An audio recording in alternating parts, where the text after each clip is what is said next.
ગુજરાત 18 લાઈવમાં આપનું સ્વાગત છે। ડભોઈ નગરપાલિકાના 100 જેટલા નિવૃત્ત કર્મચારીઓને વર્ષ 2011ના છઠ્ઠા નાણાં પંચ વધારાના નાણાં તેમજ વર્ષ 2016 થી બાકી ગ્રેજ્યુટીના નાણાંની રકમના ચેક ધારાસભ્ય શૈલેષભાઈ મહેતાના વરદ હસ્તે નગરપાલિકા નિવૃત્ત કર્મચારીઓને એનાયત કરવામાં આવ્યા। નગરપાલિકાએ 100 જેટલા કર્મચારીઓને 7.42 કરોડના નાણાં ચૂકવ્યા।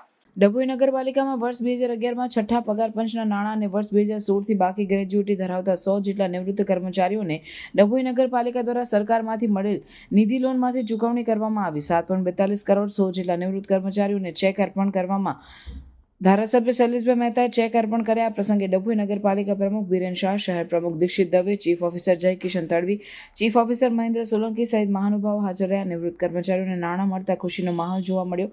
ત્યારે કાર્યક્રમના પ્રારંભમાં પહેલગામ હુમલામાં મૃતકોને શ્રદ્ધાંજલિ અર્પણ કરવામાં આવી।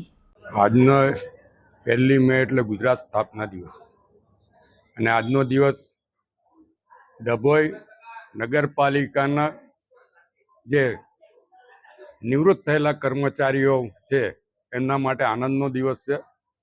કારણ કે 2011થી છઠ્ઠા પગાર પંચના નાણાં અને 2016થી ગ્રેજ્યુએટીના નાણાં આ કોઈ કર્મચારીઓને મળતા નહોતા।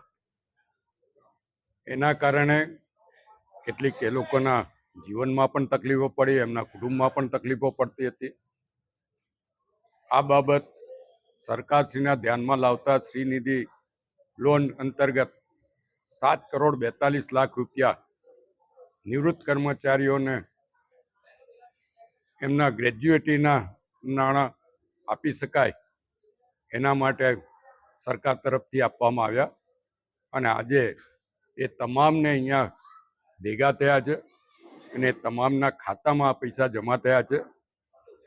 ડભોઈ નગરપાલિકાના ઇતિહાસમાં પહેલી વાર ગઈકાલે એક કર્મચારી નિવૃત્ત થયા, એમને નિવૃત્તિના દાડે એમના જે નિવૃત્તિના લાભ છે તમામ લાભો એ જ દિવસે મળ્યા હોય એવો પહેલો બનાવ ડભોઈ નગરપાલિકામાં બન્યો અને એક આનંદ ઉલ્લાસથી ખૂબ જ આનંદદાયક રીતે એમણે નિવૃત્તિ લીધી।